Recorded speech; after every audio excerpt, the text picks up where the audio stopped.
دلتنگم،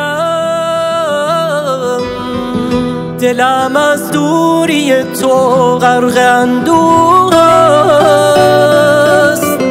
غمت بر شانه های من چنان کوه است.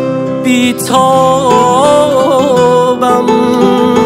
آشوبم، نگاهم خیره بر در با تو بیروح است. اسیرم از غم و قلبم چه مجروح است. دلتنگ